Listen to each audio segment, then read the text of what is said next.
اعوذ باللہ من الشیطان الرجیم بسم اللہ الرحمن الرحیم الحمد للہ کما هو اہلہ والصلاة والسلام علی محمد وآلہ الطیبین الطاہرین اللہم وفقنا وجمیع المشتغلین للعلم والعمل الصالح بحرمت محمد وآلہ الطیبین الطاہرین بسم اللہ الرحمن الرحیم۔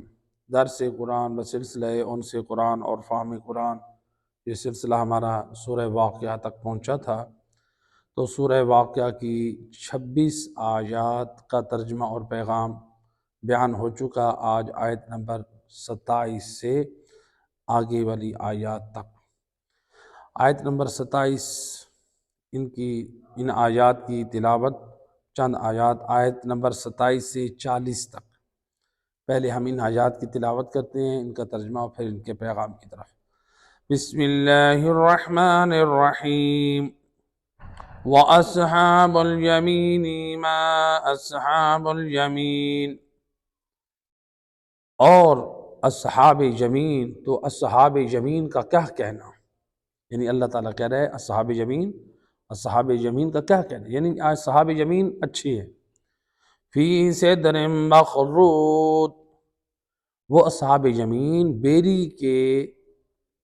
بیری کے بے خار درخت کے سائے میں مقیم ہوں گے۔ جنت میں کہاں ہوں گے؟ بیریوں کے درختوں کے سائے کے نیچے ہوں گے۔ تو یعنی جنتی درختوں میں سے ہے بیری کا درخت، تو اس کے سائے میں ہوں گے، لیکن یہ ایسا درخت ہوگا جس میں کانٹے نہیں ہوں گے تاکہ اہل جنت کو تکلیف نہ ہو۔ وَطَلْعٍ مَّنضُودٍ، اور کیلوں کے گچھوں میں ہوں گے، یعنی کیلوں کے درخت آپس میں جو پتے ان کے ملے ہوئے ہوں گے، ان کے سائے میں ہوں گے۔ وَظِلٍّ مَّمْدُودٍ، اور نہ ختم ہونے والے سایوں میں ہوں گے۔ جنت میں ایسا نہیں ہے کہ کچھ دیر کے لیے سایہ ہو، نہ ختم ہونے والا سایہ۔ وَمَاءٍ مَّسْكُوبٍ، اور بہتے پانیوں کے پاس ہوں گے، یعنی ایسے پانی۔ وَفَاكِهَةٍ كَثِيرَةٍ، اور جنت میں جہاں ہوں گے ہر طرف پھل ہی پھل ہوں گے۔ تو لَا مَقْطُوعَةٍ وَلَا مَمْنُوعَةٍ، جو نہ کبھی ختم ہوں گے نہ روک ٹوک ہوگی۔ ایسا نہیں ہے کہ وہاں پر کوئی ہاتھ روک لے اور کہے کہ اب بس کرو، اور کتنے پھل کھاؤ گے۔ اللہ کہہ رہے ہیں وہاں پر وہ پھل نہ ختم ہونے والے ہوں گے نہ وہاں پر روک ٹوک، جتنا کوئی کھائے۔ وَفُرُشٍ مَّرْفُوعَةٍ، اور یہ جنتی لوگ جو اصحاب یمین ہیں، اللہ فرما رہا ہے یہ اونچے بستروں پر ہوں گے، اونچے تخت لگے ہوں گے، بیڈ لگے ہوں گے، ان کے اوپر یہ آرام کر رہے ہوں گے۔ اِنَّا أَنشَأْنَاهُنَّ إِنشَاءً، ہم نے ان حوروں کو ایک انداز سے تخلیق پیدا کیا، یعنی اللہ تعالیٰ کہہ رہے ہیں جو حوریں ہوں گی ان کو ہم نے خاص انداز سے پیدا کیا۔ وَجَعَلْنَاهُنَّ أَبْكَارًا، ہم نے ان کو کنواری بنایا، یعنی وہ جو حوریں ملیں گی اہل جنت کو وہ دوشیزہ لڑکیوں کی طرح ہوں گی۔ عُرُبًا أَتْرَابًا، وہ جو جنت میں حوریں ہوں گی وہ جس کو بھی ملیں گی، یعنی اپنے شوہروں کو ملیں گی تو ان کی عاشق ہوں گی اور ان سے عمر میں کم ہوں گی۔ لِأَصْحَابِ الْيَمِينِ، یہ ساری نعمتیں اللہ تعالیٰ کہہ رہے ہیں یہ اصحاب یمین کو ملیں گی، یعنی جن کے دائیں ہاتھ میں نام اعمال دیے جائیں گے۔ وَسُلَّةٌ مِّنَ الْأَوَّلِينَ وَسُلَّةٌ مِّنَ الْآخِرِينَ، اور ایک گروہ پہلی امتوں میں سے ہے اور ایک گروہ آخری امت میں سے ہے، یعنی پہلے اور آخری امتوں میں سے جو نیک صالح ہیں ان کو ملیں گے انبیاء، اوصیاء ان کے تو حصے میں ہیں ہی، لیکن جو انبیاء کی امتوں میں سے نیک اور صالح افراد ہوں گے ان کے حصے میں۔ تو یہ آیت نمبر 27 سے 40 تک، ان آیات میں اللہ سبحانہ وتعالیٰ نے دوسرے گروہ کا ذکر کیا جو اصحاب یمین ہے۔ پہلے جو گزشتہ درس تھا اس میں اللہ سبحانہ وتعالیٰ نے گروہ سابقین کا ذکر کیا سابقین جن کو اللہ تعالیٰ نے جنت میں کیا نعمتیں دی، ان کا کیا اجر تھا۔ اس میں دوسرا گروہ جو اللہ نے بیان کیا ہے، جو سورہ واقعہ کے شروع میں اللہ نے 3 گروہوں کا بیان کیا تھا، تو سورہ جو ہے سابقین کا ذکر ہو چکا، گروہ اول کا۔ گروہ 2 اصحاب الیمین۔ اصحاب یمین کون ہیں؟ اصحاب یمین وہ یعنی قیامت والے دن جن لوگوں کے ہاتھوں میں نام اعمال دیا جائے گا، اور وہ نام اعمال دائیں ہاتھ میں دیا جائے گا۔ دائیں ہاتھ میں دیا جائے گا، وہ صاحبان ایمان بھی ہوں گے اور عمل صالح بھی رکھتے ہوں گے۔ تو ایسے لوگوں کے ہاتھوں میں دائیں ہاتھ میں دیا جائے گا، بائیں ہاتھ میں نہیں، دائیں ہاتھ، ان لوگوں کو کہا جاتا ہے اصحاب یمین۔ تو یہ دوسرا گروہ ہے جو کامیاب گروہ ہے قیامت کے والے دن، اور ان کی کامیابی کو اللہ سبحانہ و تعالیٰ نے اس انداز سے بیان کیا ہے کہ یہ جنت میں ہوں گے اور ان کو کتنی نعمتیں ملیں گی۔ تو لہٰذا ان نعمتوں کو اللہ سبحانہ و تعالیٰ نے بیان کیا، یہ نعمتیں ملیں گی۔ تو اب یہاں پر اللہ سبحانہ و تعالیٰ نے ان آیات میں گویا مومنوں کی حوصلہ افزائی کی کہ دیکھیں ان کی کس قدر حوصلہ افزائی کی جائے گی۔ تو گویا یہاں پر رغبت دلائی جا رہی ہے جو غافل لوگ ہیں کہ دیکھو یہ ساری اصحاب الیمین نیک اور صالح لوگوں کے لیے یہ اعمال کی جزا ہے، تم بھی ہدایت اور نیکی کے راستے پہ آ جاؤ تو تمہارے لیے بھی یہ ساری چیزیں موجود ہیں۔ تو اب یہاں پر جنت کی نعمتوں کا ذکر جو اللہ نے کیا ہے وہ شوق دلانے کے لیے، کیسے؟ مثلا مثال کے طور پہ موجودہ دور میں ہم ایک مثال سے اس کو واضح کرتے ہیں۔ آپ مختلف ایڈز چل رہی ہوتی ہیں ٹیلی ویژن پہ یا فیس بک پہ کہ یہ ہاؤسنگ سوسائٹی ہے، اس کے اندر یہ جو ہے سہولیات ہیں، یا مثلا ڈی ایچ ملتان اس کی ایڈز آ رہی ہوتی ہیں کہ اس میں اپنے پلاٹس، اپنے جو ہے وہ مکانات کی بکنگ کریں، اس کے اندر کیا کیا سہولیات ہیں۔ تو یعنی لوگوں کو جو ہے اپنی ہاؤسنگ سوسائٹی میں اپنی جو ہے وہ کالونی جو بناتے ہیں لوگ، اس میں رغبت دلانے کے لیے وہ جتنی سہولیات ہوتی ہیں ساری اس کو بیان کرتے ہیں تاکہ لوگ جو ہے وہ اس طرف میلان کریں اور اس سوسائٹی کی طرف لوگوں کی توجہ بڑھے۔ تو پھر لوگ دیکھتے ہیں، جب پھر اس کی معلومات لیتے ہیں، کہتے ہیں کہ ماشاءاللہ وہاں بجلی ہے، گیس ہے، اور وہاں پر انٹرنیٹ ہے، وہاں پر بہترین سڑکیں ہیں، وہاں بہترین کالج ہیں، یونیورسٹیز ہیں، ہر چیز موجود ہے، ہاسپٹلز ہیں، تو لہٰذا ہمیں ایسی سوسائٹی میں جانا چاہیے۔ لوگ یہ دیکھتے ہیں۔ تو اللہ سبحانہ و تعالیٰ کہہ رہا ہے کہ دیکھو جس طرح تم نے، اللہ سبحانہ و تعالیٰ نے بھی یعنی ہمارے مزاج کو، فطرت انسانی کو سامنے رکھتے ہوئے کہ دیکھو میں نے جو جنت جو بنائی ہے، یہ ایسی سوسائٹی ہے، یہ ایسی کالونی ہے جس کے وارثان محمد وال محمد ہیں، اور اس میں وہ نعمتیں رکھی ہیں جو لازوال نعمتیں ہیں، کیونکہ ان نعمتوں کو خلق کرنے والا اللہ ہے، وہ ختم نہ ہونے والی نعمتیں ہیں، اور اللہ تعالیٰ کہہ رہا ہے یہ نعمتیں وہ ہیں کہ جو نہ ختم ہونے والی ہیں۔ تو لہٰذا ان کی طرف یہ دیکھیں، یہ بھی ایک عجیب یعنی المیہ ہے ہماری قوم کا، اگر ہمیں دنیاوی مفاد مل رہے ہوں، سہولیات مل رہے ہوں، تو ہم دوڑ کر جاتے ہیں کسی سوسائٹی، ماحول میں، کالونی میں اپنا مکان خریدنے کے لیے۔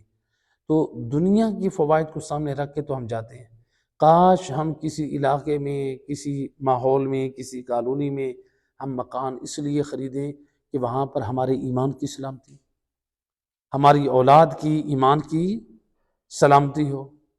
تو لہٰذا یعنی ہمیں ان چیزوں کی طرف توجہ کرنی چاہیے، اور شریعت اور فقہ کا یعنی مسئلہ ہے، فقہا فرماتے ہیں آپ لوگوں پر اس جگہ پر رعایت رکھنی چاہیے جہاں پر آپ کے ایمان کی سلامتی ہو۔ تو جو لوگ مثلا شوق رکھتے ہیں کہ ہم یہاں سے ہم یورپ چلے جائیں، امریکہ چلے جائیں، کینیڈا چلے جائیں، آسٹریلیا چلے جائیں، پھر پوچھتے ہیں کہ وہاں پر رہنا کیسے ہے؟ جی تو بعض لوگ پوچھتے ہیں نا، ورنہ اکثر لوگوں کو تو یہی شوق ہے باہر جائیں اور پیسہ بنائیں۔ ہاں اگر کوئی وہاں پہ بھی جا کے یورپ میں اپنے ایمان کی سلامتی کے ساتھ رہتا ہے اور پاکستان میں ایمان کی سلامتی نہیں رکھ سکتا، یا انڈیا میں یا کسی اور اسلامی ملک میں، وہ ایسی جگہ پہ ہے کہ وہ ایمان سے باہر آ جاتا ہے، لیکن یورپ میں جا کر جس ماحول میں رہ رہے وہاں پر ایمان ہی ایمان کی سلامتی رہتی ہے، اس کے ماحول ایسا ملا ہوا ہے، تو یقیناً پھر اس کے لیے چاہے وہ یورپ میں رہ رہے، جس ماحول میں رہ رہے وہ ماحول اللہ کو پسند ہے۔ تو ہم یہ نہیں کہہ سکتے یورپ میں سارے رہنے والے برے ہیں، کتنے اچھے لوگ ہیں ماشاءاللہ، دیندار لوگ ہیں جو اپنے مسائل کا حل ہم سے معلوم کرتے ہیں، جو زیارت عاشور کی پابندی کرتے ہیں، تلاوت قرآن کی پابندی کرتے ہیں، نماز تہجد کی پابندی کرتے ہیں، نماز پنجگانہ پڑھتے ہیں، اور ایام اعظامی ائمہ اہل بیت علیہ السلام کی مناسبتوں پہ مجالس اعزا بھی کرتے رہتے ہیں، روزے کی، نماز کی، حجاب کی، ان کی پابندی کرتے ہیں، کتنے ایسے لوگ ہیں۔ تو پھر ہم تو یہ کہہ دیں کہ وہ کافر ہیں، وہ یورپ میں رہنے والے ہیں، وہاں فحاشی ہے، بے غیرتی ہے، بے حیائی ہے، وہ تو عام چیزیں ہیں نا، وہ عام لوگوں کی بات ہے۔ لیکن ہم سب کو برا کہہ دیں، ہم اپنے آپ کو دیکھیں، ہم کتنا دین پر عمل کر رہے ہیں، ہم اسلامی مملکت میں رہ کے کیا ہم اسلام پر عمل کر رہے ہیں؟ ہم یورپ میں رہنے والوں کو تو برا کہہ رہے ہیں، پہلے اپنے آپ کو تو سدھاریں، اپنی اصلاح کریں۔ لہٰذا مومن کی ذمہ داری بنتی ہے کہ وہ اپنے دین اور ایمان کی سلامتی کی فکر کرے۔ ایک صلوات پڑھے محمد وحید۔ تو اللہ نے یہ جنت کی نعمتیں جو بیان کی ہیں، دیکھیں اس میں اللہ نے بتایا کہ یہ جنت کے حقدار لوگ کون ہیں، جنت میں جانے والی یہ نعمتیں تو جنت میں کی بیان کر دی۔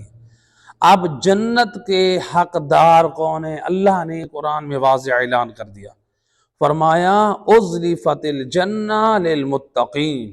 اللہ فرماتا ہے یہ جو جنت آراستہ کی گئی ہے، سجائی گئی ہے، یہ کس کے لیے؟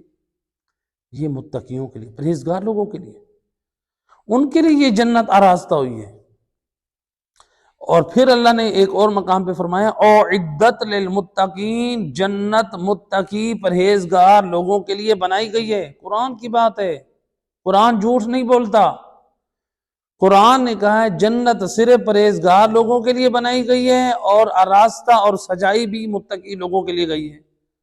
تو لہٰذا اب ہم یہ کہیں کہ ہمارے امام اول امام المتقین ہیں، متقیوں کے پیشوا ہیں، اب خود بتائیں جب امام متقیوں کے پیشوا ہیں، وہ تو ہم وارث جنت، اور ہم کیسے پھر اپنے آپ کو کہیں کہ ہم بد کردار ہو کہ ہم بھی جنت میں چلے جائیں؟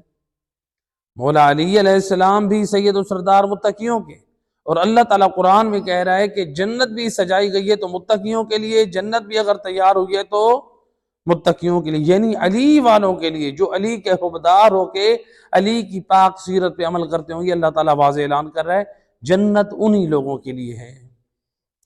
اور یہاں پر امام جعفر صادق علیہ السلام، اللہم صلی علی محمد وآل محمد وعجل فرمائے، امام فرماتے ہیں لیس من شیعتنا من انکر اربعۃ اشیاء، امام علیہ السلام فرماتے ہیں جو شخص 4 چیزوں کا انکار کرتا ہے، وہ سب کچھ تو ہو سکتا ہے، وہ جعفر صادق کا شیعہ نہیں ہو سکتا۔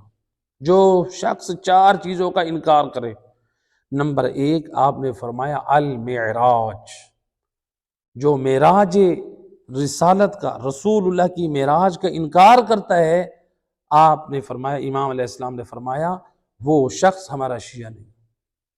دوسرا فرمایا والمسألۃ فی القبر، قبر میں منکر و نکیر کا سوال و جواب، جو شخص کہتا ہے کہ قبر میں سوال و جواب نہیں ہوگا، یہ مولویوں کی اپنی بنائی ہوئی بات ہے، یہ لوگوں کی بنائی ہوئی بات ہے، کوئی قبر میں سوال و جواب نہیں ہوگا، تو امام فرماتے ہیں جو شخص یہ دعویٰ کرتا ہے، یہ فکر دیتا ہے وہ سب کچھ ہو سکتا ہے، ہم آل محمد کا شیعہ نہیں ہو سکتا۔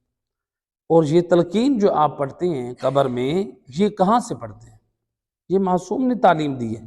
تلقین میں بھی تو ہم یہی کہتے ہیں سوال منکر و نکیر حق، منکر و نکیر کا سوال کرنا قبر میں کیا ہے؟ حق ہے۔ تو بہت سارے ایسے لوگ ہیں اس ہمارے معاشرے میں جو اہل بیت کے حبدار ہونے کی طرف اپنے آپ کو نسبت دیتے ہیں، لیکن وہ کہتے ہیں کہ قبر میں سوال و جواب نہیں ہوگا۔ تو یہ تو معصومین کی جو احادیث ہیں ان کی یہ مخالفت ہے۔ معصومین جو تلقین میت پڑھتے ہیں اس کی بھی خلاف ورزی ہے، اور امام فرماتے ہیں ہمارا شیعہ منکر و نکیر جو سوال ہوتا ہے قبر میں، سوال و جواب، اس کا انکار نہیں کرتا۔ تو لہٰذا نمبر 3 فرمایا خلق الجنہ والنار، ہمارا شیعہ جنت اور جہنم کے وجود کا قائل ہوتا ہے، اس کا انکار نہیں کرتا۔ تو شیعہ قائل ہوتا ہے کہ اللہ تعالیٰ نے جنت بھی خلق کی ہے اور جہنم بھی خلق کی ہیں، تو یہ اور بات ہے کہ ابھی ہم سے پوشیدہ ہے۔ اور نمبر 4 فرمایا والشفاعہ، اور جو شفاعت کا منکر ہے وہ بھی ہمارا شیعہ نہیں، یعنی 4، جو معراج رسول کا منکر ہے وہ شیعہ نہیں ہے، جو قبر میں سوال و جواب کا منکر ہے وہ بھی شیعہ نہیں ہے، جو جنت اور جہنم کے خلق ہونے کا منکر ہے وہ بھی شیعہ نہیں ہے، اور جو شفاعت آل محمد کا، نبی اور آل نبی، انبیاء، صالحین، شہداء کی شفاعت کا منکر ہے وہ بھی ہمارا شیعہ نہیں۔ تو عقیدہ شفاعت یہ قرآنی عقیدہ ہے اور اسلامی عقیدہ ہے، یہ صرف شیعوں کا عقیدہ نہیں ہے کہ انبیاء اور ائمہ ہدیٰ علیہ السلام شفاعت کریں گے، بلکہ اسلامی عقیدہ اور قرآنی عقیدہ ہے۔ صلوات پڑھتے محمد سنیں۔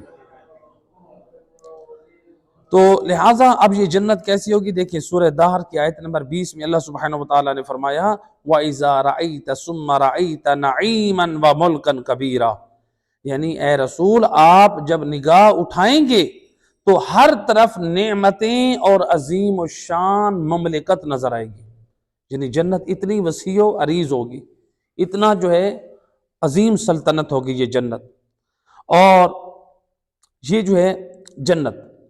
تو اب اس جنت میں جو اللہ سبحانہ وتعالیٰ نے کہا ہے کہ جنت کی نعمتوں میں جہاں اللہ نے نعمتوں کو ذکر کیا وہاں حوروں کا بھی ذکر کیا ہے، تو حوروں کے بارے میں جو روایات سے استفادہ ہوا کہ یعنی جو جنتیوں کو جو حوریں دی جائیں گی ان کی ایج جو ہے وہ 16 ایئرز ہوگی، اور جو مرد ہیں، جینٹس ہیں، ان کی جو ایج ہے وہ 33 ایئرز ہوگی۔ تو یعنی اللہ نے یہ فرق رکھا ہے، جو حوریں ہوں گی وہ 16 ایئرز، اور جو مرد جنتی ہیں وہ 33 ایئرز کے ہوں گے۔ تو بہرحال اللہ سبحانہ وتعالیٰ نے یعنی یہ مردوں کے لیے جو ایک نعمت رکھی، تو لہٰذا اب یہ اہل جنت جنت کی نعمات حاصل کریں گے، لیکن اب یہ جنت کی ضمانت دیکھیں، قرآن نے کہا ہے کہ جنت تیار ہوئی متقیوں کے لیے، پھر قرآن نے کہا یہ جنت آراستہ ہوئی ہے تو متقیوں کے لیے، اور اسی لیے جنت کے جو تقسیم کرنے والے رسول اللہ نے فرمایا یا علی انت قسیم النار والجنہ، اے علی آپ جنت اور جہنم کی تقسیم کرنے والے، یعنی جنت کا وارث بنایا تو علی مولا کو۔ اب یہ جنت کن لوگوں کے مقدر میں ہوگی؟ کیسے نیک اور پرہیزگار لوگ ہوں گے؟ یقیناً جنت متقی اور پرہیزگار لوگوں کی ہوگی، اور معصومین نے اپنی زندگی میں کیسے ضمانت دی ہے جنت کی؟ روایت ہے، علامہ مجلسی نے بحار الانوار میں روایت نقل کی ہے کہ امام جعفر صادق علیہ السلام اللہم صلی اللہ امام کا ایک دوست تھا جو پہاڑی علاقوں میں سردار تھا، بہت بڑا سردار، مالدار تھا۔ امام کی دوستی اس کی جائیدادوں اور روپیہ پیسے کی وجہ سے نہیں تھی، بلکہ وہ حبدار ائمہ اہل بیت بھی تھا اور ان کی پاک سیرت پہ بھی عمل کرتا تھا۔ یہ مرد مومن سردار پہاڑی علاقوں سے آتا، مدینے میں امام کے گھر میں امام کا مہمان بنتا۔ کتنی بڑی سعادت ہے، امام علیہ السلام کسی مرد مومن کو اپنا مہمان بنائے، امام اس کو اپنا مہمان بناتے۔ تو یہ پھر اس کے بعد حج بیت اللہ پہ یہ چلا جاتا۔ 1 سال یہ شخص امام علیہ السلام کا مہمان بنا، امام علیہ السلام کی خدمت میں جب آیا، یہاں پر رہا اور حج پہ جانے لگا تو 10,000 درہم ایک بہت بڑی رقم ہوتی ہے، امام علیہ السلام کی خدمت میں پیش کی۔ کیونکہ پورے مدینے میں اگر کوئی امین شخص ہے اس وقت تو وہ صادق آل محمد ہے۔ کہا کہ مولا یہ میری آپ یہ رقم ہے، آپ مدینے میں میرا ایک مکان خریدیں، چونکہ وہ یہ سمجھتا ہے کہ میں ہر وقت آتا ہوں، امام کے اہل خانہ، امام کے بچے، فیملی، اور یہ تکلیف ہوتی ہے، تو لہٰذا مولا میرا ایک گھر خریدیے میں تاکہ مدینے میں آپ کی ہمسائیگی میں رہوں۔ اب یہ 10,000 درہم دے کے امام علیہ السلام کو حج پر گیا، واپس آیا تو اس نے کہا کہ فرزند رسول وہ میرا مکان خرید لیا آپ نے۔ امام علیہ السلام فرماتے ہیں اے فلاں، آپ نے کنیز یا غلام سے کہا کہ اندر سے ایک لے آؤ وثیقہ، رجسٹری لے آؤ۔ وہ رجسٹری لے کر آیا، امام علیہ السلام نے وہ رجسٹری اس مرد مومن کو دی۔ اس رجسٹری کے اوپر تحریر تھا بسم اللہ الرحمن الرحیم، ھذا ما اشترا جعفر ابن محمد لفلاں ابن فلاں۔ بسم اللہ الرحمن الرحیم، جعفر صادق نے یہ زمین خریدی ہے فلاں ابن فلاں کے لیے، پہاڑی علاقے میں رہنے والے کے لیے۔ اشترا لہو دارن فی الفردوس، صادق آل محمد نے جنت فردوس میں اس مرد مومن کے لیے گھر خریدا ہے۔ اور اس زمین جو اس کی لوکیشن ہے، آپ کہتے ہیں نا ہم نے ڈی ایچ ملتان میں مکان خریدا ہے، پلاٹ خریدا ہے، تو کہتے ہیں کہ لوگ پوچھتے ہیں کہ اس کی لوکیشن کیا ہے۔ امام علیہ السلام اس کی لوکیشن بتا رہے ہیں، فرماتے ہیں کہ اس کی لوکیشن کیا ہے جنت میں جو اس کے لیے میں نے مکان خریدا ہے۔ فرماتے ہیں حدھا الاول رسول اللہ، اس کے مکان کی لوکیشن یہ ہے کہ اس کا گھر ایک کونا رسول اللہ کے کونے سے ملتا ہے۔ وحدھا الثانی لامیر المومنین علی بن ابی طالب علیہ السلام، اس کے گھر کی لوکیشن کا دوسرا جو کونا ہے گھر، اس کا جو بنگلہ ہے وہ دوسرا کونا امیر المومنین علی بن ابی طالب کے گھر سے ملتا ہے۔ اس کا گھر جس لوکیشن میں ہے وحدھا الثالث للحسن ابن علی، اس کے گھر کا تیسرا حصہ، اس کے بنگلے کا تیسرا حصہ امام حسن مجتبی کے گھر کے ساتھ متصل ہے۔ وحدھا الرابع لحسین ابن علی، اس کا گھر جہاں واقع ہے اس کے محل کا چوتھا کونا امام حسین علیہ السلام کے گھر کے ساتھ متصل ہے۔ یعنی اس کے گھر کی جو مرد مومن کے گھر کی لوکیشن ہے، پنجتن پاک کے گھروں کے درمیان اس حبدار آل محمد کا گھر ہے۔ امام علیہ السلام نے جنت میں گھر کی رجسٹری دے دی، اور امام علیہ السلام فرماتے ہیں، وہ کیا کہتا ہے امام فرماتے ہیں اس کے بعد دینے کے بعد اس نے جب یہ پڑھا، امام فرماتے ہیں کہ وہ جو تو نے پیسے دیے تھے وہ میں نے اولاد امام حسن اور حسین پہ صرف کر دیے، تو یہ نہ سمجھنا تیرا پیسہ میں نے رکھ دیا اور صرف تجھے جنت کی ٹکٹ دے دی، بلکہ وہ تیرا پیسہ میں نے غریب سادات میں تقسیم کر دیے، اور جنت کی ٹکٹ، جنت کی سند رجسٹری تجھے دے دی ہے۔ جب اس نے دیکھا کہ میری دنیا کے بدلے میں مجھے اہل بیت اطہار کی پڑوس میں جنت میں گھر مل رہا ہے، تو میرے لیے کتنی بڑی سعادت ہے۔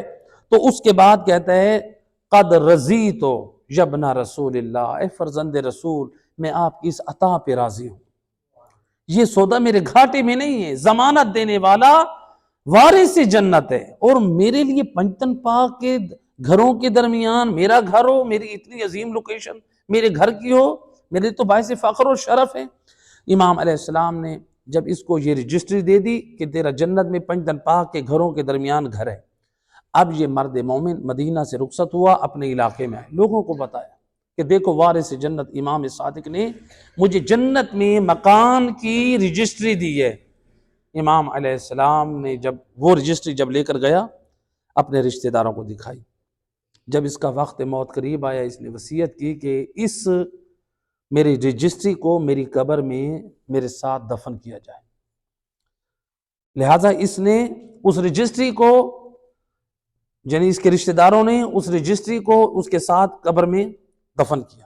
جب یہ رشتہ دار دوسرے دن اس کی قبر کی زیارت کے لیے فاتح خانے کے لیے گئے تو وہی رجسٹری اس کی قبر کے اوپر پڑی تھی، اور اس کی دوسری طرف تحریر تھا وفالی واللہ جعفر ابن محمد بما قال، خدا کی قسم جعفر ابن محمد امام صادق نے زبان عصمت سے جو جنت کا وعدہ کیا تھا وہ اپنا وعدہ پورا کر دیا۔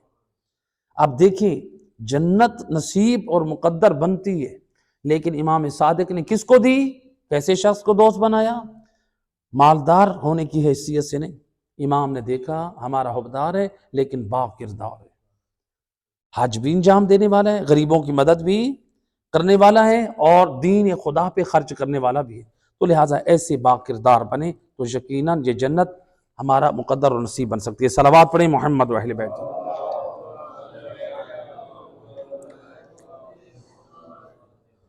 تو لہٰذا یہ آیات تھیں اصحاب یمین، یعنی جن مومنوں کے دائیں ہاتھ میں نام اعمال دیے جائیں گے۔ تو یہ کون سا گروہ تھا؟ یہ دوسرا گروہ تھا۔ پہلا گروہ تھا قرآن نے جس کا تعارف ہے سابقین کا، انبیاء، اوصیاء اور ان کے پیروکار۔ دوسرا جو گروہ تھا وہ تھا اصحاب الیمین، جن کے دائیں ہاتھ میں نام اعمال دیا گیا، اہل جنت۔ تیسرا گروہ جو سورہ واقعہ نے جس کی نشاندہی کی ہے وہ ہے اصحاب الشمال، آیت نمبر 41 سے آیت نمبر 50 تک۔ ان آیات کی تلاوت، ترجمہ اور پھر پیغام۔ بسم اللہ الرحمن الرحیم۔ وَأَصْحَابُ الشِّمَالِ مَا أَصْحَابُ الشِّمَالِ، اور بائیں ہاتھ والے تو بائیں ہاتھ والوں کا کیا پوچھنا، یعنی جو بائیں ہاتھ والے ہیں جن کے بائیں ہاتھ میں نام اعمال دیا جائے گا، اللہ کہہ رہے ان کا کیا پوچھتے ہو، یعنی ان کا برا حال ہے۔ فی سموم وحمیم، وہ جھلسا دینے والی گرم ہوا اور گرم پانی میں ہوں گے یہ لوگ۔ وَظِلٍّ مِّن یحموم، اور وہ جہنم سے اٹھنے والے سیاہ دھوئیں کے سائے میں ہوں گے۔ لا بارد ولا کریم، وہ ایسا سایہ جس میں نہ ٹھنڈی ہوا ہوگی نہ راحت ہوگی۔ انہم کانوا قبل ذالک مترفین، جبکہ یہ لوگ جہنم میں جلنے والے دنیا میں عیش و عشرت، فخر و مباحت کی زندگی گزارنے والے ہوں گے، دنیا کی نعمتوں پہ ناز کرنے والے، مال و آسائش و آرام رکھنے والے ہوں گے۔ وَكَانُوا يُصِرُّونَ عَلَى الْحِنثِ الْعَظِيمِ، اور بڑے بڑے گناہوں پر یہ اصرار کرتے ہوں گے۔ وَكَانُوا يَقُولُونَ أَإِذَا مِتْنَا وَكُنَّا تُرَابًا وَعِظَامًا أَإِنَّا لَمَبْعُوثُونَ، اور یہ لوگ جہنمی لوگ بدبخت یہ کہتے ہوں گے کہ یہ کہتے تھے کہ جس وقت ہم مر جائیں گے، ہم مر گئے یا ہم مٹی ہو جائیں گے، ہڈی ہو جائیں گے، تو پھر ہمیں قبروں سے کون باہر نکالے گا؟ یعنی یہ قیامت کے اوپر بھی ایمان نہیں رکھتے ہوں گے۔ او آباؤنا الاولون، اور کیا ہمارے باپ داداؤں کو بھی زندہ کیا جائے گا؟ اپنے بارے میں بھی کہتے اور اپنے بزرگوں کے بارے میں بھی کہتے۔ قل ان الاولین والآخرین، اے میرا حبیب بتا دو پہلوں میں سے اور بعد والوں میں سے سب کے سب اٹھائے جائیں گے۔ لَمَجْمُوعُونَ إِلَىٰ مِيقَاتِ يَوْمٍ مَّعْلُومٍ، ایک مقررہ دن، مقررہ وقت سب کو جمع کیا جائے گا۔ تو اب ان آیات میں آیت نمبر 41 سے 50 تک اللہ نے ان آیات میں تیسرے گروہ کا ذکر کیا جو اصحاب شمال ہیں۔ یہ کون ہیں؟ جن کے بائیں ہاتھوں میں نامہ اعمال ہوگا۔ یہ کیا کرتے تھے؟ کیوں ان کو سزا دی جا رہی ہے؟ ان کو جہنم میں عذاب کو کیوں بیان کیا؟ یہ لوگ شرک کرتے ہوں گے، یہ لوگ کفر کرتے ہوں گے، یہ لوگ جرائم انجام دیتے ہوں گے، گناہ گار ہوں گے۔ تو لہٰذا اللہ سبحانہ وتعالیٰ نے ان کو خبردار کیا، اور اسی لیے سورہ حج کی آیت نمبر 19 میں اللہ نے فرمایا یُصَبُّ مِن فَوْقِ رُؤُوسِهِمُ الْحَمِیمُ۔ اللہ اکبر! دیکھیں قرآن ہے دوستو، قرآن ہے۔ اللہ کہہ رہے ہیں یہ جہنمی جو جہنم میں ہوں گے ان کے سروں کی کھوپڑیوں پہ جہنم کا کھولتا ہوا پانی ڈالا جائے گا۔ اللہ اکبر! یہ قرآن کی باتیں ہیں۔ ہم لوگ بے پرواہی کرتے ہیں، لاپرواہی کرتے ہیں، سیریس نہیں لیتے۔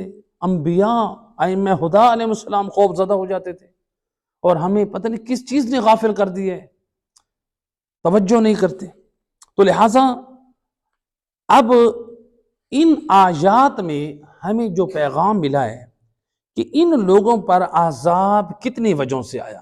ان آیات کا خلاصہ، ان لوگوں پہ عذاب 3 وجہوں سے آیا۔ کتنی وجہوں سے؟ 3 وجہوں سے۔ اب وہ دیکھنی ہے کہ وہ 3 چیزیں ہمارے اندر تو نہیں۔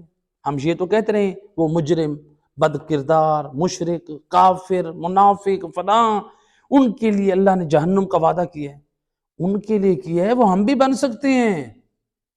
اللہ تعالیٰ نے قیامت تک کے لوگوں کو خبردار کر دیا، خبردار مشرکین، کفار، منافقین، بد کردار لوگوں کے راستے پہ نہ چلنا، جو عذاب ان کے لیے وہ تمہارا بھی ہو سکتا ہے۔ تو لہٰذا 3 وجہ تھے ان کو عذاب دینے کی۔ پہلی نمبر 1، دنیاوی زندگی میں عیش و عشرت کرتے تھے، یعنی خواہشات نفس کی پیروی کرتے تھے، دل کی مانتے تھے، رب کی نہیں مانتے تھے، دل کی مانتے تھے، انبیاء کی نہیں مانتے تھے، دل کی مانتے تھے، آسمانی کتابوں کی نہیں مانتے تھے۔ تو پہلی وجہ یہ بنی۔ تو لہٰذا نہ نماز، نہ روزہ، نہ حج، نہ زکوٰۃ، نہ ضرورت مندوں کی ضرورت کو پورا کرنا، نہ لوگوں کو پیغام ہدایت دینا، بلکہ پوری زندگی شرک، کفر، بدعات، خرافات، گمراہی میں زندگی صرف کرنا، اور پھر یہ کہنا کہ ہم صحیح ہیں، اپنی مرضی کی زندگی گزارنا۔ یہ پہلی وجہ تھی ان کی۔ آج ہم بھی اگر دیکھیں اپنے آپ۔ نمبر 2، وہ بڑے گناہوں کا اصرار کرتے تھے۔ بڑے گناہ کیا ہیں؟ علماء مفسرین نے کہا ہے کہ بڑے گناہوں سے مراد شرک کا گناہ ہے۔ اللہ تعالیٰ نے قرآن میں واضح فرمایا، ان اللہ لا یغفر ان یشرک بہ ویغفر ما دون ذلک لمن یشاء۔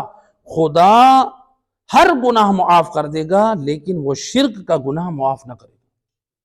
اس لیے شرک اتنا بڑا گناہ ہے۔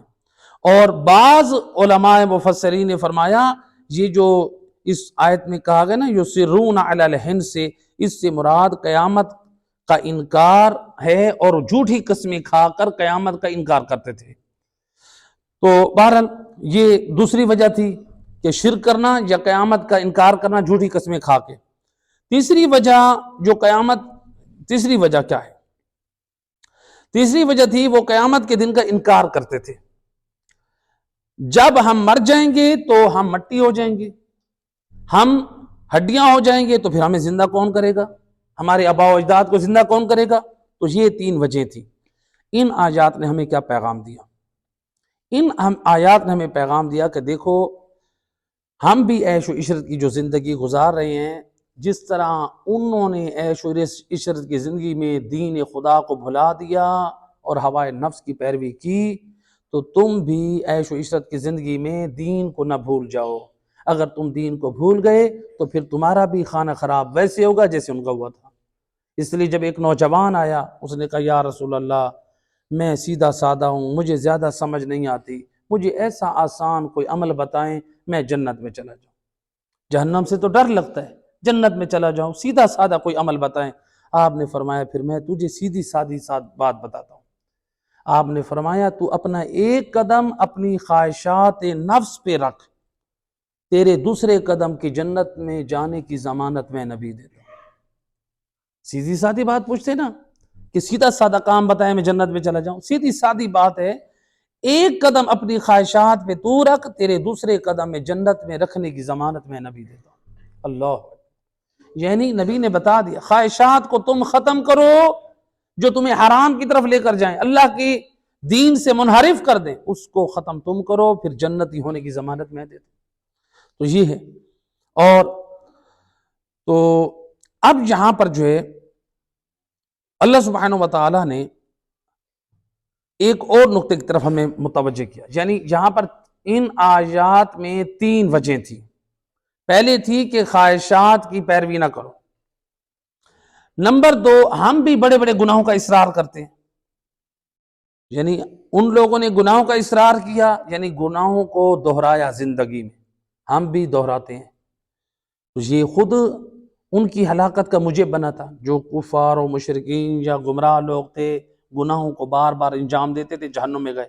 تو اگر ہم بڑے بڑے گناہوں کو بار بار انجام دیں گے تو ہم بھی جہنم میں جائیں گے۔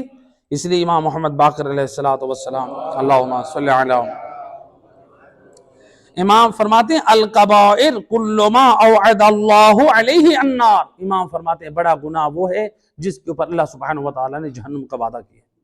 جہنم کا وعدہ اب دیکھیں، جہنم کے وعدہ جو بڑے بڑے گناہ ہیں اس کی فہرست معصومین نے دی ہے، اور ان کو اگر آپ تفصیل سے پڑھنا چاہتے ہیں تو آیت اللہ دستغیب شیرازی کی کتاب گناہان کبیرہ پڑھیں، اپنے بچوں کو پڑھائیں۔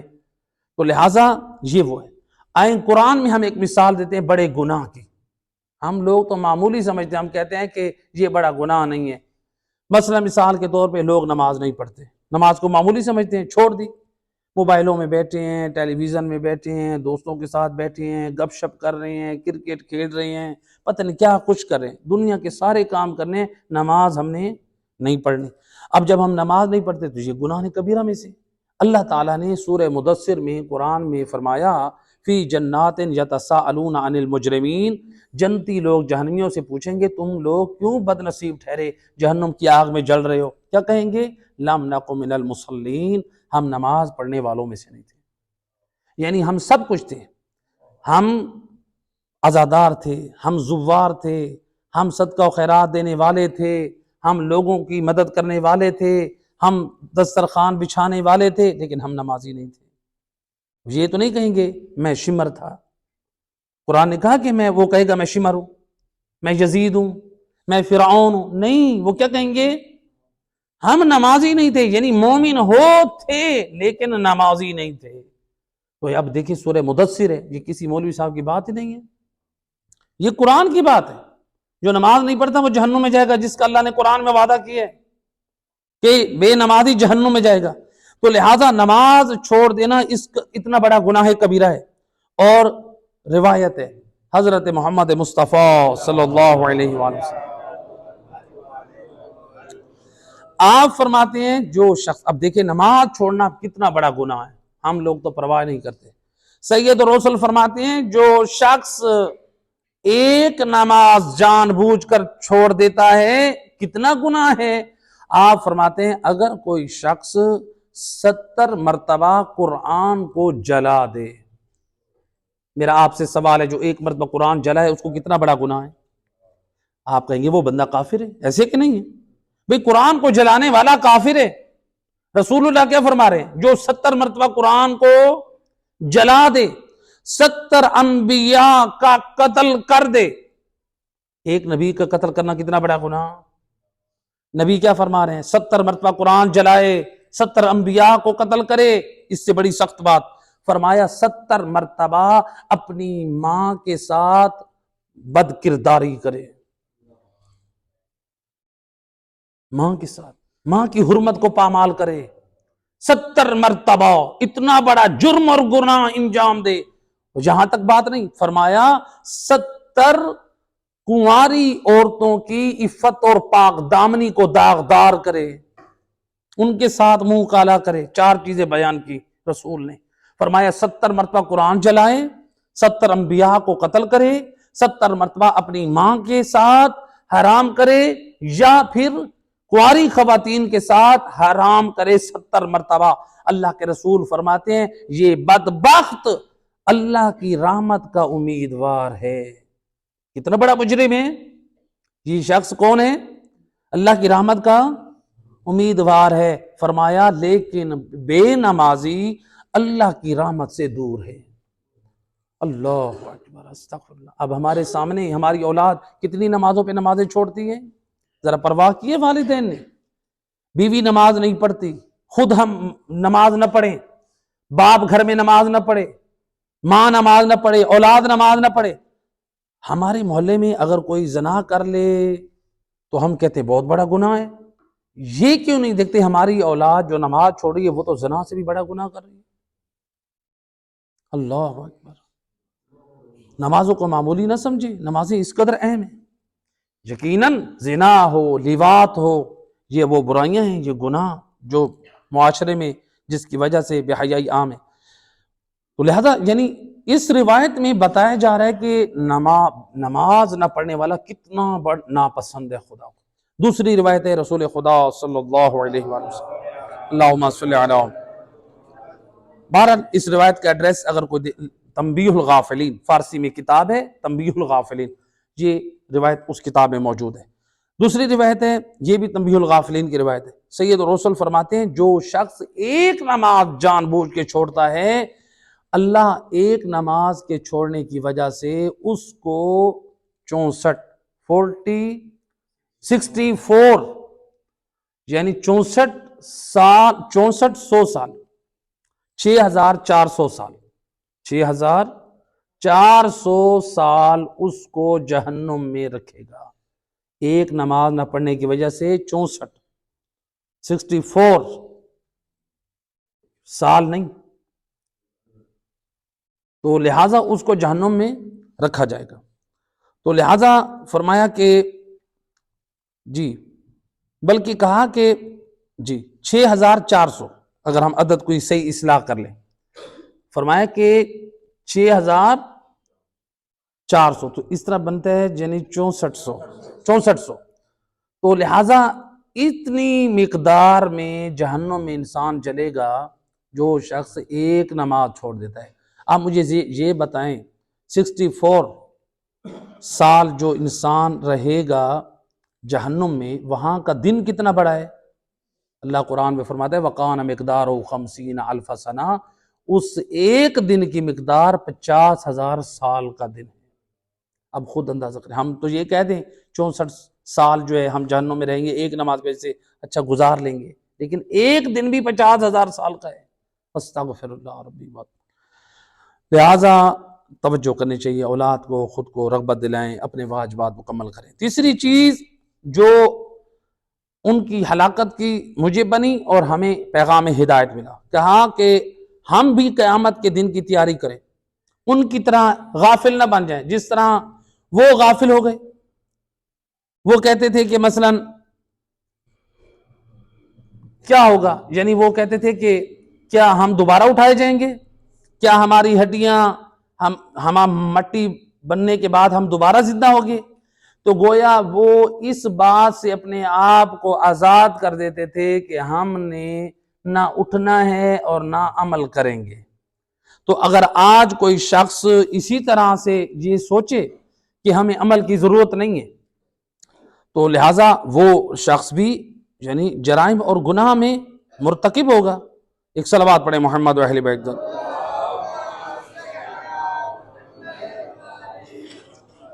تو لہٰذا یعنی کافروں نے، مشرکوں نے جو ہے وہ پیروی نہ کی، انبیاء کی پیروی نہ کی، اور ہم بھی پیروی نہ کریں۔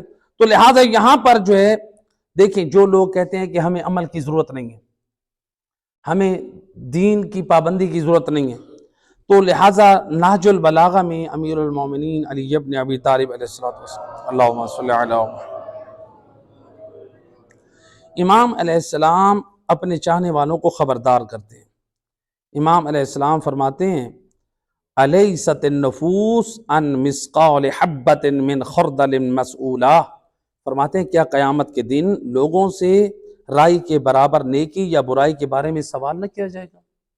امام کہہ رہے ہیں غفلت سے باہر آ جاؤ، رائی کے برابر جو نیکی کی ہے اس کے بارے میں بھی سوال ہوگا، اور برائی کی ہے اس کے بارے میں بھی سوال ہوگا۔ امام کہہ رہے ہیں خبردار ہو جاؤ۔ اور مولا علی سے محبت کرنے والوں، مولا علی ہم سب کو باکردار بعمل دیکھنا چاہتے ہیں۔ اور اس کے بعد امام علیہ السلام نے نہج البلاغہ میں ایک مکتوب ابن عباس کے نام ہے، یعنی امام کا جو خط ہے، امام علیہ السلام فرماتے ہیں اما تخافو نقاش الحساب، کیا تم میدان قیامت میں حساب و کتاب میں کھڑا ہونے سے نہیں ڈرتے؟ تم اس بات سے کس چیز نے غافل کر دیا؟ کیا تمہیں ڈر نہیں ہے کہ تمہیں میدان قیامت میں حساب دینا؟ تو اب دیکھیں مولا علی علیہ السلام اپنے حبداروں کو نہج البلاغہ میں یعنی دو چیزیں ہم نے نقل کی، اس میں امام حساب اور کتاب کے بارے میں بات کر رہے ہیں، خبردار کریں اپنے زمانے کے اپنے حبداروں کو، چاہنے والوں کو خبردار کریں، حساب و کتاب کے لیے اپنے آپ کو تیار رکھو۔ تو کیا مولا علی نے ضمانت دی تھی کہ آخری زمانے والے جو لوگ ہمیں عمل کے بارے میں فکر کرنے کی ضرورت نہیں ہے، ہمیں احتیاج نہیں ہے، ہم کہیں کہ ہم بغیر عمل کے جنت میں چلے جائیں گے؟ تو لہٰذا یہاں پر جو ہے امام علی علیہ السلام نے ایک جو تحریر خط لکھ کر بھیجا تھا محمد بن ابی بکر کے نام، محمد بن بکر یعنی حضرت ابو بکر کا بیٹا محمد، جن کو مصر میں ان کو مارا گیا تھا، شہید کیا گیا تھا بے دردی کے ساتھ، گدھے کی کھال میں ان کو ڈال کے زندہ ان کو مار دیا گیا اور جلا دیا گیا، یعنی ایک ظلم ہوا ان کے اوپر۔ تو لہٰذا ان کو اس طرح ان کو اذیت دی گئی، تکلیف دی گئی ان کو۔ اب ان کے نام یہ خط تھا، کس کے نام؟ محمد بن بکر کے نام۔ فرمایا وَاعْلَمُوا عِبَادَ اللَّهِ أَنَّ اللَّهَ عَزَّ وَجَلَّ سَأَلَكُمْ عَنِ الصَّغِيرِ مِنْ عَمَلِكُمْ وَالْكَبِيرِ۔ امام علیہ السلام فرماتے ہیں اللہ کے بندو، تمہیں علم ہونا چاہیے کہ یقیناً قیامت کے دن اللہ تم سے چھوٹے بڑے ہر عمل کے بارے میں سوال کرے گا۔ امام کیا فرماتے ہیں؟ قیامت کے دن ہر چھوٹے بڑے عمل کے بارے میں سوال ہوگا۔ امام فرماتے ہیں تمہیں معلوم ہونا چاہیے، امام اپنے زمانے کے لوگوں کو خبردار کریں کہ تم سے چھوٹے بڑے عمل کے بارے میں سوال ہوگا، غفلت کی زندگی نہ گزارو۔ تو لہٰذا اس لیے سید ابن طاؤس نے روایت نقل کی ہے رسول خدا صلی اللہ علیہ وآلہ وسلم اللہم صلی۔ آپ فرماتے ہیں حاسبوا انفسکم قبل ان تحاسبوا، سید رسول فرماتے ہیں دیکھو ہم سب کو خطاب ہے، ہم سب کو نصیحت کریں۔ رسول اللہ فرماتے ہیں حاسبوا انفسکم، اپنا محاسبہ کرو، قبل ان تحاسبوا، اس سے پہلے کہ تمہارا حساب ہو۔ رسول اللہ فرما رہے ہیں اپنا محاسبہ خود کرو، بیٹھ کے رات کو بستروں پہ گھروں میں بیٹھ کے اپنا محاسبہ کریں، ہم نے آج کیا کیا ہے، کتنی برائیاں انجام دی ہیں، کتنے حرام زدگیاں کی ہیں، اور پھر ان کی اصلاح کرو۔ امام فرماتے ہیں، رسول اللہ فرماتے ہیں اپنا محاسبہ کرو، اپنی اصلاح کرو، اس سے پہلے قیامت والے دن تمہارا محاسبہ ہو، یعنی تمہیں اس کی سزا جھیلنی پڑے۔ اور فرمایا وازنوا قبل ان توازنوا، آپ فرماتے ہیں اپنے اعمال کا وزن کرو کہ تم کن برے اور بد اعمال کو انجام دے رہے ہو، اس سے پہلے کہ تمہارے اعمال کا وزن کیا جائے اور پھر اس کی وجہ سے تمہیں جہنم میں بھیجا جائے۔ اپنے اعمال کا خود وزن کرو، کہاں اپنی زندگی کو برباد کر رہے ہو۔ فرمایا وَتَجَهَّزُوا لِلْعَرَجِ الْأَكْبَرِ، فرماتے ہیں سید الرسل، اور میدان قیامت کے لیے اپنے آپ کو تیار کرو، غفلت زندگی نہ گزارو۔ ایک چھوٹے سے شہر میں جانا ہو نا یہاں سے، تو ہم کتنی تیاری کر کے جاتے ہیں، ایسے ہے کہ نہیں ہے؟ ظاہر آپ لوگ اگر کہیں نہیں جاتے تو کم از کم زیارت پہ تو جاتے ہیں نا، کتنے لوگ جاتے ہیں، کتنی تیاری کر کے جاتے ہیں، حالانکہ واپس آنا ہوتا ہے، تیاری کر کے جاتے ہیں، کپڑے لے کر جاتے ہیں، ضرورت کی اشیاء لے کر جاتے ہیں، اور جہاں سے ہم نے واپس ہی نہیں آنا، موت کے بعد تو ہم نے واپس نہیں آنا نا، جہاں سے واپس نہیں آنا اس کے لیے بالکل تیاری نہیں ہے، اور جہاں سے واپس آنا ہے اس کے لیے بہت تیاری ہوتی ہے۔ اللہ اکبر، کس قدر غافل ہیں ہم لوگ۔ لہٰذا امام موسیٰ کاظم علیہ السلام، اللہم صلی علی محمد، امام فرماتے ہیں لیس منا من لم یحاسب نفسہ فی کل یوم، امام فرماتے ہیں وہ ہم اول محمد کے شیعوں میں سے نہیں ہے جو شخص ہر روز اپنے نفس کا محاسبہ نہ کرے۔ امام فرماتے ہیں سب کچھ کے لیے اس کے پاس وقت ہے، ٹیلی ویژن دیکھنے کے لیے وقت ہے، خبریں دیکھنے کے لیے وقت ہے، خبریں پڑھنے کے لیے وقت ہے، میدانوں میں کرکٹ کھیلنے کے لیے وقت ہے، فٹ بال کے لیے وقت ہے، ٹک ٹاک کے لیے وقت ہے، اس کے پاس گیمز کھیلنے کے لیے وقت ہے، دوستوں کے ساتھ گپ شپ کرنے کے لیے، ہر ہوٹلنگ کرنے کے لیے، ہر چیز کے لیے ہمارے پاس وقت ہے، اور وقت نہیں ہے تو کس کے لیے نہیں ہے؟ اپنا محاسبہ کرنے کے لیے نہیں ہے، اپنی اصلاح کرنے کے لیے وقت نہیں ہے، قرآن کے لیے وقت نہیں ہے، نماز کے لیے وقت نہیں ہے، دین خدا کے اوپر پابندی کرنے کے لیے وقت نہیں ہے۔ امام فرماتے جو اپنا محاسبہ نہیں کرتا وہ ہم میں سے نہیں ہے، روایت ہے۔ دیکھیے اپنا محاسبہ کریں، ہر روز اپنا محاسبہ کریں کہ ہم نے آج کے دن کیا برائیاں انجام دی ہیں، پھر ان کی اصلاح کیجیے۔ آج کے دن ہم نے کون سی اچھائیاں انجام دی، اور میں جو اچھائی انجام دیتا رہا ہوں کیا وہ مجھے فائدہ دے رہی ہے یا فائدہ نہیں دے رہی؟ سوچیں، فکر کریں، اپنی اصلاح کریں۔ روایت ہے، کافی کی روایت ہے کہ ایک دن رسول خدا صلی اللہ علیہ وآلہ وسلم، اللہم صلی علی، رسول اللہ اپنے اصحاب کے ساتھ ایک صحرا میں تھے، آپ نے فرمایا اے میرے اصحاب جاؤ لکڑیاں جمع کر کے لے آؤ۔ اصحاب نے کہا یا رسول اللہ صحرا میں، اس صحرا میں کہاں لکڑیاں ملتی ہیں؟ آپ نے فرمایا نہیں جاؤ۔ اب لوگوں نے دیکھا کہ رسول اللہ کا حکم ہے، لوگوں نے کیا کوشش کی، کوئی کہاں سے کوئی کہاں سے، وہ لکڑیاں جمع کرنے لگے۔ ایک مرتبہ جہاں رسول اللہ تھے وہاں ایک ڈھیر لگ گیا۔ سید رسول نے فرمایا دیکھو تم لوگ کہتے تھے نا کہ لکڑیاں نہیں ہیں، اب لکڑیاں کیسے جمع ہو گئی ہیں؟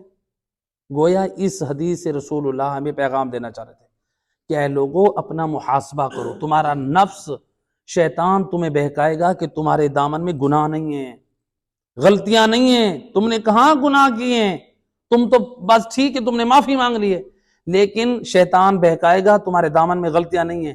اس طرح سے ایک ایک غلطی کو اکٹھا کر کے جمع کرو اور پھر اپنا محاسبہ کرو۔ تو لہٰذا سید رسول ہمیں اس بات سے خبردار کر رہے ہیں۔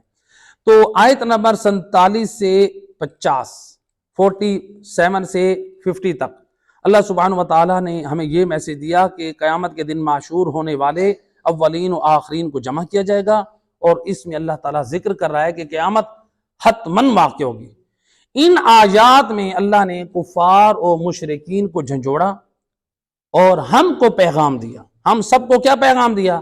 جس طرح دیکھو کافر لوگ قیامت کے انکار کے بعد آخرت کی تیاری سے دور رہے، اے مسلمانوں تم بھی ایسا نہ ہو عیش و عشرت کی زندگی میں دنیا کی محبت میں اس طرح اندھے ہو جاؤ کہ تم بھی آخرت کی تیاری نہ کر سکو۔ نہ قرآن کی طرف توجہ کرو، نہ نماز کی طرف توجہ کرو، نہ دین خدا پر توجہ کرو۔ آج بعض لوگ یہ کہتے ہیں یہ ایسے مولویوں کی بنائی ہوئی باتیں ہیں، عمل کرو گے تو جنت میں جاؤ گے، نماز پڑھنی پڑے گی، روزہ رکھنا پڑے گا، قرآن پڑھنا پڑے گا، دین پر عمل کرنا پڑے گا، تب آپ جنت میں جاؤ گے۔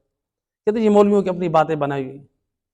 تو یعنی وہ کہتے ہیں کہ یعنی اعتراض کرنے والے اعتراض کرتے ہیں، یعنی جان چھڑاتے ہیں کہ ہم عمل کے بغیر جنت میں چلے جائیں گے، ایسے کہ نہیں؟ کہتے ہیں یہ مولویوں کی بنائی ہوئی باتیں، بھئی عمل کرو گے تو جنت میں جاؤ گے۔ تو ہم یہاں پہ کہیں گے کہ دیکھو، عمل کے ساتھ آپ کو جنت کی دعوت دی جا رہی ہے، جہنم بھی آپ کو عمل کے ساتھ مل رہی ہے، جہنم بھی عمل کے ساتھ مل رہی ہے۔ کیسے؟ دیکھیں، زنا کریں گے تو جہنم میں جائیں گے، شراب پیئیں گے تو، اسی طرح سے نماز چھوڑیں گے تو جہنم میں جائیں گے، جھوٹ غیبت کریں گے تو، حرام کھائیں گے تو جہنم میں جائیں گے۔ بھئی آپ کو جہنم بھی مل رہی ہے تو کچھ کرنے کی وجہ سے، ایسے کہ نہیں ہے؟ جو لوگ اعتراض کرتے ہیں کہ علماء کہتے ہیں کہ عمل کرو گے تو جنت جاؤ گے، بھئی آپ کو جہنم بھی کچھ کرنے کی وجہ سے مل رہی ہے، کچھ کرو گے تو جہنم جاؤ گے۔ تو جب آپ نے کچھ کر کے جہنم جانا ہے، بہتر نہیں ہے کہ ہم کچھ نیک عمل کر کے جنت چلے جائیں؟ بھئی آپ نے برے کام کر کے جہنم جانا پسند کرتے ہو، اچھے اعمال انجام دے کے جنت جانا پسند نہیں کرتے، تو لہٰذا اچھے اعمال انجام دے۔ صلوات پڑھ دے محمد و اہل بیت۔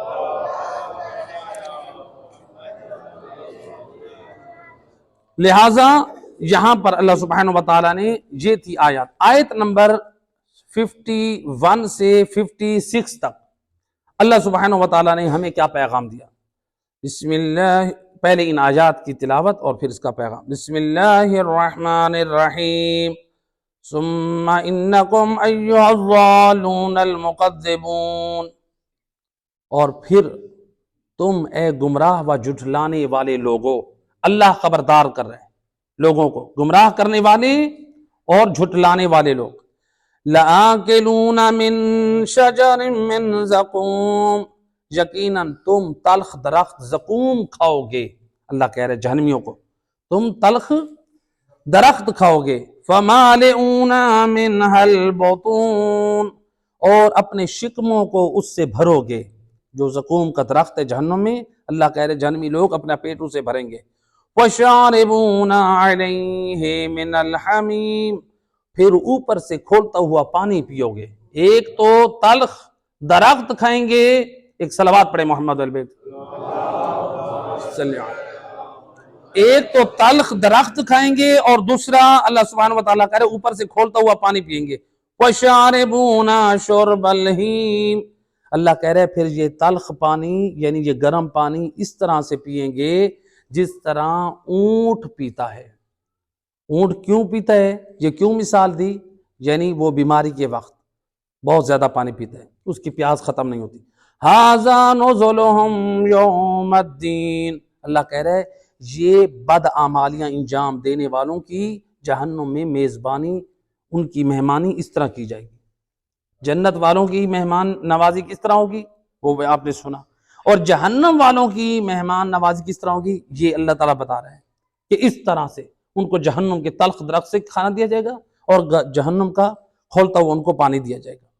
تو یہاں پر جو ہے ان آیات میں اللہ سبحانہ وتعالیٰ نے جو تیسرا گروہ تھا اصحاب الشمال، اصحاب الشمال یعنی بد کردار لوگ، مشرک، کافر، گناہگار لوگ، یہ لوگ بھی اصحاب شمال میں سے ہیں۔ یہ کون ہیں؟ یہاں پر اللہ نے ان کو ذکر کیا ہے گمراہ اور جھٹلانے والے۔ تو یہ گمراہ لوگ کون ہیں؟ حقیقت میں جس طرح رسول کو جھٹلانے والے تھے نا، رسول پر ایمان نہیں لاتے تھے، یہ گمراہ لوگ بھی جھٹلانے والوں کی طرح ہیں، یہ گمراہ لوگ ہیں تو یہ جھٹلانے والے۔ تو اب یہاں پر یہ گمراہ لوگ کون ہیں؟ گمراہ لوگ وہ جو حق کا ساتھ نہیں دیتے، جو حق کو تسلیم نہیں کرتے، بلکہ گمراہ اور بے دین لوگوں کی تائید کرتے رہتے ہیں، بلکہ گمراہ لوگوں کی کشامت کرتے رہتے ہیں، گمراہ لوگوں کو عزت افزائی دیتے رہتے ہیں، یہ لوگ بھی گمراہ ہیں۔ یاد رکھیں اگر معاشرے میں کوئی گمراہ ہو، بدعتی ہو، خرافاتی ہو، بد کردار ہو، بد عمل ہو، مذہب اور دین کو اپنی بد کرداری سے بدنام کر رہا ہے، یاد رکھو اگر آپ نے اس کو عزت افزائی کی، قیامت والے دن آپ مجرم ٹھہرو گے۔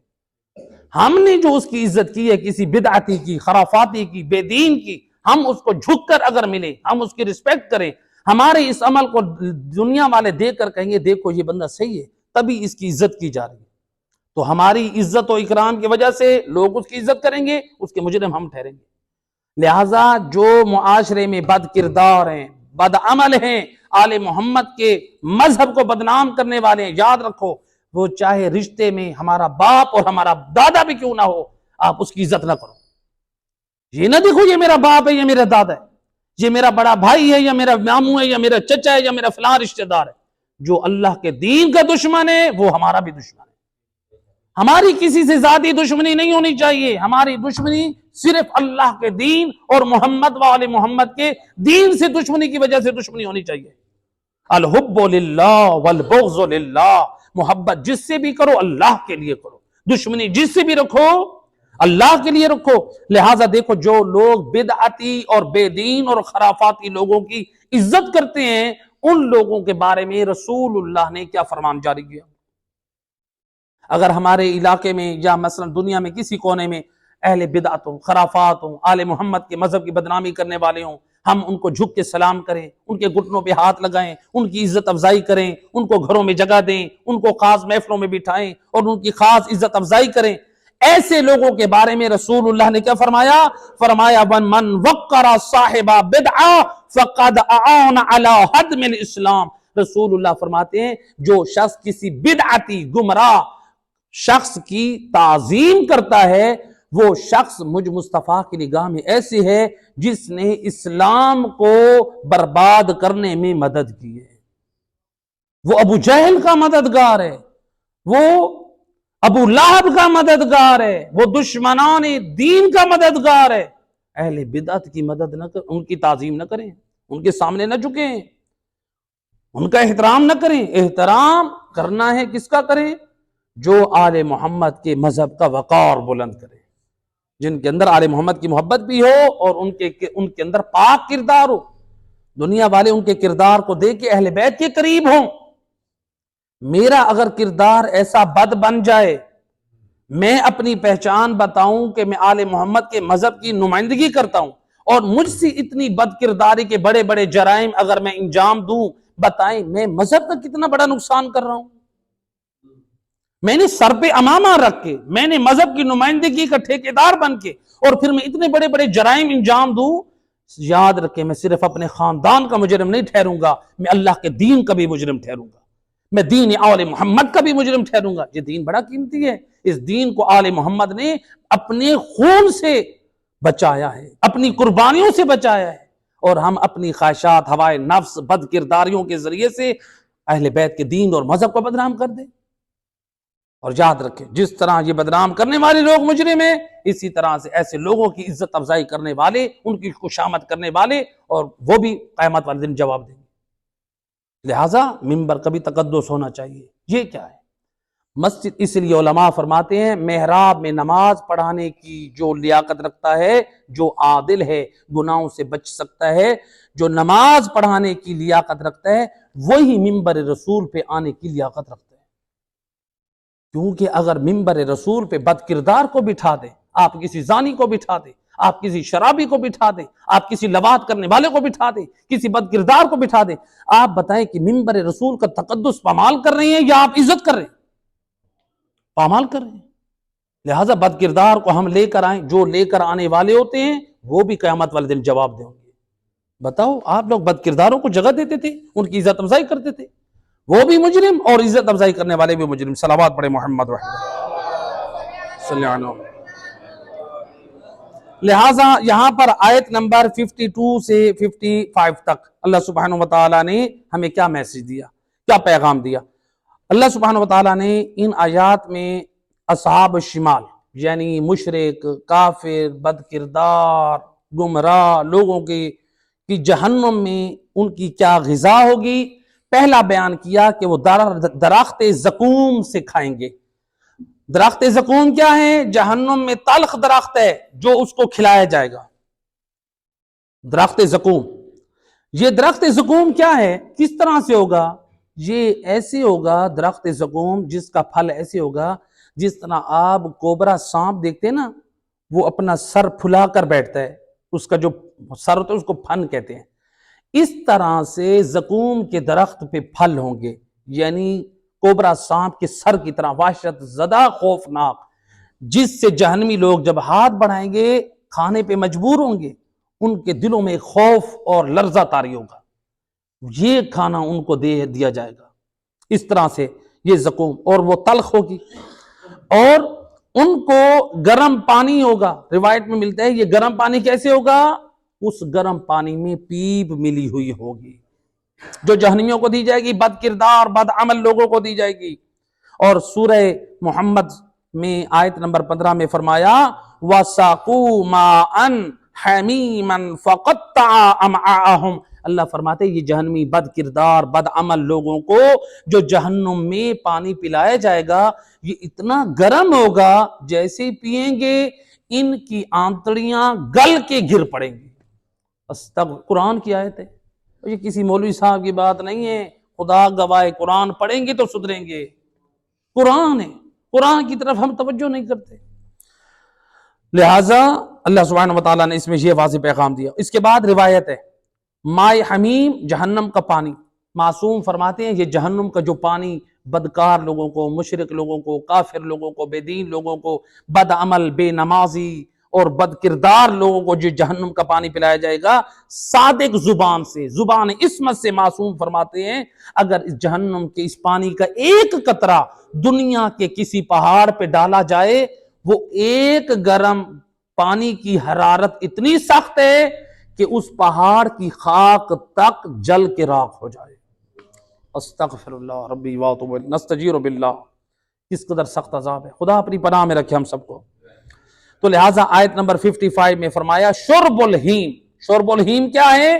شرب الہیم سے مراد کہ اونٹ کو ایک بیماری آتی ہے جس میں اس کو بہت زیادہ پیاس لگتی ہے، وہ جتنا پانی پیتا ہے وہ پھر بھی پیاسا رہتا ہے، تو جہنمی لوگوں کی بھی یہی حالت ہوگی، وہ گرم پانی پئیں گے لیکن پھر بھی ان کی پیاس رہے گی، تو لہٰذا وہ پیاسے رہیں گے۔ اور آیت نمبر 56 میں فرمایا جہنمیوں کی مہمان نوازی اسی طرح سے کی جائے گی، یعنی ان کے برے اعمال ہیں تو ان کی مہمان نوازی بھی برے طریقے سے، جنتیوں کی مہمان نوازی بھی آپ نے سنی۔ تو لہٰذا اب ہمارے لیے یہاں پر ان آیات کا کیا پیغام ہے؟ آئے آخری پیغام اس آیت، ان آیات کا ہمارے لیے پیغام ہے۔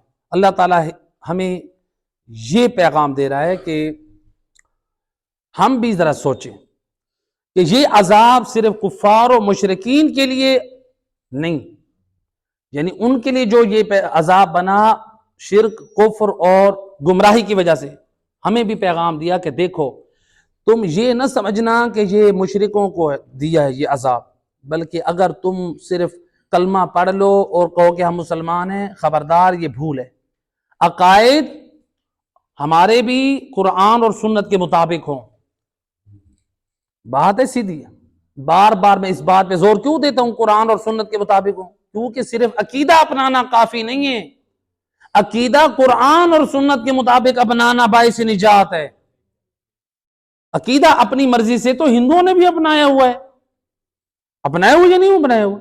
عقیدہ ہمارا وہی قابل نجات ہے جو قرآن اور محمد وآل محمد کی تعلیمات میں۔ لہٰذا کافر لوگ جہنم میں جائیں گے، رسول کو جھٹلاتے تھے، ہم لوگوں نے ہمارا عقیدہ پہلے صحیح ہونا چاہیے قرآن اور تعلیمات آل محمد کے مطابق، کافر جھٹلائیں تو وہ مجرم، اور اگر ہمارا کردار کافروں والا ہو، ہم رسول کی سنت کا مذاق اڑائیں، ہم بھی مجرم ٹھہریں گے۔ تو لہٰذا گمراہ لوگ جس طرح وہ جہنم میں جائیں گے، اگر ہمارے اندر گمراہی ہوئی، گمراہی انسان کے اندر کب آتی ہے؟ جب انسان دین خدا کو نہ سیکھے، تعلیمات آل محمد کو نہ سیکھے۔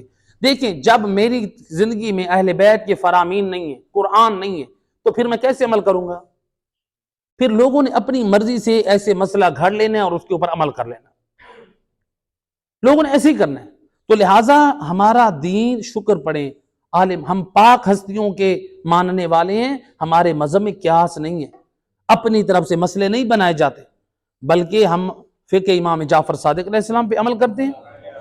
اللہم صلی علی، ذمہ داری بنتی ہر عمل سے پہلے اپنی شرعی تکلیف معلوم کریں علماء سے۔ تو لہٰذا اپنی زندگی گزاریں، اور اللہ تعالیٰ نے جس طرح قرآن میں کافروں کو، مشرکوں کو، گمراہوں کو جو ہے وہ متنبع کیا ہے، اور ہم سب کو پیغام دیا ہے، دیکھو سنبھل جاؤ، تم بھی کافر مشرک گمراہ لوگوں کا راستہ اختیار نہ کرو، اگر نجات چاہتے ہو تو پھر تم پرہیزگاری اور تقوی اور ایمان کے ساتھ زندگی گزارو۔